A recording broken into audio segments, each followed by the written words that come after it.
But here's the problem. The people that you attract, okay, you're going to get views.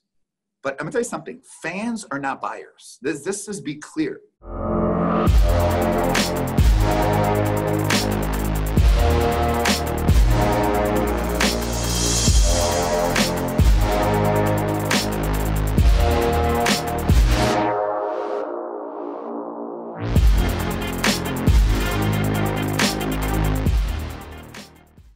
The polarizing thing. So what is it that causes, like, is that just kind of how you are? Do you feel that it is helpful to people? Should people be try to be more polarizing and less soothing, satisfying to everybody? Tell us what your philosophy is on that. So I take a look at Simon Cowell, Randy Jackson, and Paul Abdul. So let's take a look at those three. Paul Abdul gets fired. Randy Jackson's a nice guy, kind of sticks around, but is a nice guy. But, you know, kind of like the number two man. And then you have Simon Cowell. Okay. You have Chef Gordon Ramsay.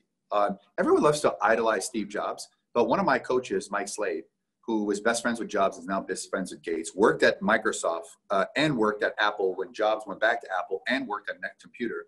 And I'm very good friends with Apple co-founder. So they all told me Jobs was a giant. Wozniak on the co-founder? Yeah, Steve Wozniak, yeah.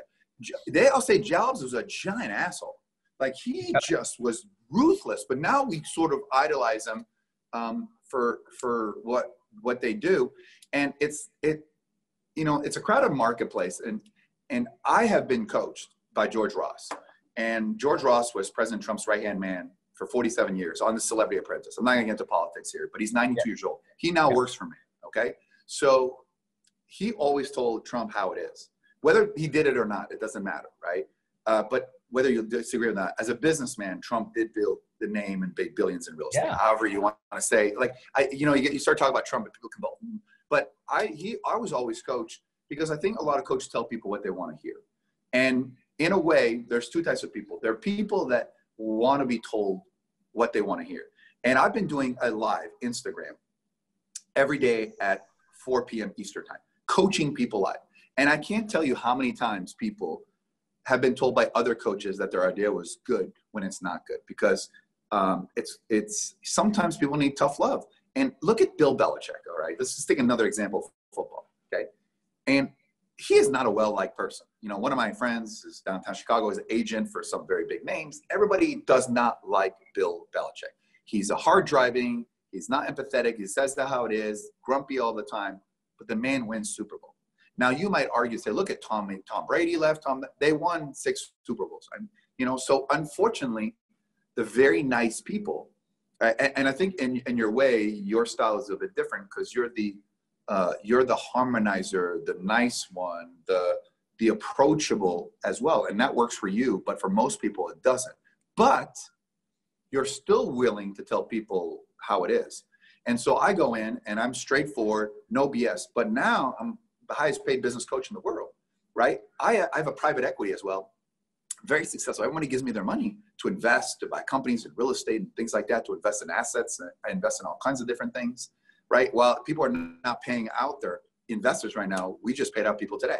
So I have no problem, right? So I didn't hold or anything like that, because I'm a very conservative investor. So here's the thing, and whether we like it or not, President Trump won because of that polarization. If 46% of the people like you, you're going to be president. Yes. Okay. And unfortunately, here's the thing. Someone might watch this and say, I don't like him. Now, to me, if someone that's more successful than me, because I respect the art of success. But everything is subjective in terms. And sometimes why we don't like people is out of jealousy. And I'll coach people, and I'll say, I want hard coaching. And I'll give them the truth. It's a horrible idea. It's a horrible business. They're arguing with me. And at the end, some people want to be right. I want to get it right. Yeah. Now, there are other people I deal with. You tell them whatever one, and just depends who you're dealing with, right? But especially, I'll tell you this, the right-brainers, right? Right-brainers, emotional feelings, they're like all excited, but they can go like really nasty quickly. The left-brainers are much more methodical, non-confrontational. And if they have no problem, they won't tell it to your face. They'll probably just leave and not deal with it as well.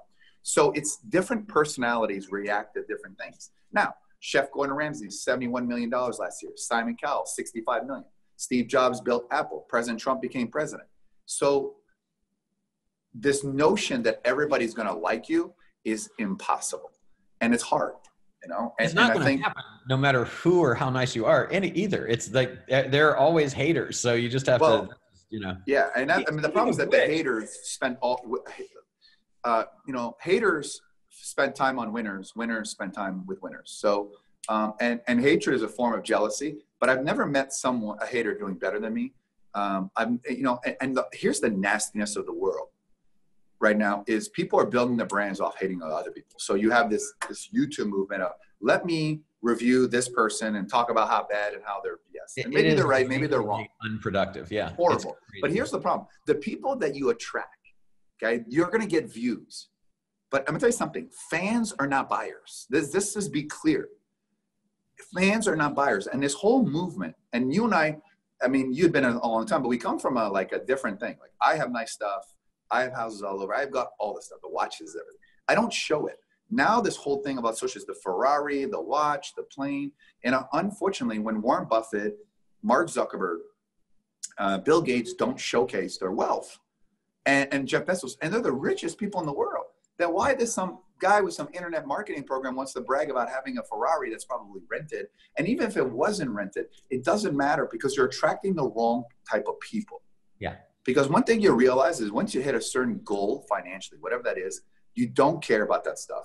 You don't like the $15,000 tune-up on the Ferrari. I got jet skis I bought, and they were fun the first 2 days, and then everyone used them but me. I have houses all over the world I don't use, other people use. Right. So you come that it doesn't matter. And if I died tomorrow, all my money's going to go to charity, just kind of similar to what Zuckerberg and Gates and Buffett are doing, because I don't think you're measured by how much money you make. You're measured by how much you give. But on the alternative, I met Simon Cowell about a year ago, and he's very different now. He's more mellow. And I asked him, I said, dude, what happened? Just to be honest with you, I stopped arguing. Same thing with Jobs. Like, okay, yeah, right. You're a great singer. Next. Yeah, you're right. You know more than me. Okay. And I'm starting a lot to be like that, you know, and sometimes I have to turn it on. But the problem is that I'm the type of person, just tell me so I can get it right. I don't want to be right, because if I'm right, like, it's like when you talk to your coach, you want someone to agree with you. Yeah. No, I want an independent. Here's the facts. What do you think I should do? As opposed to slanting the information so that in a way someone can agree with you. The job of a coach is to tell you, honestly, what is it they want? And objectively, you know, you're 90% right, but that 10%, that wasn't right. You okay? Right. But I can also massage a story to make it seem anybody's right. That's the problem with the world today as well. But on the other side, on the polarization, look at the people I know from 9 years ago, 10 years ago, some of the celebrities or billionaires or people I do business, they're all still in my life. Yeah. So there's a reason why they should take a look at who's still in my life and why are they still there.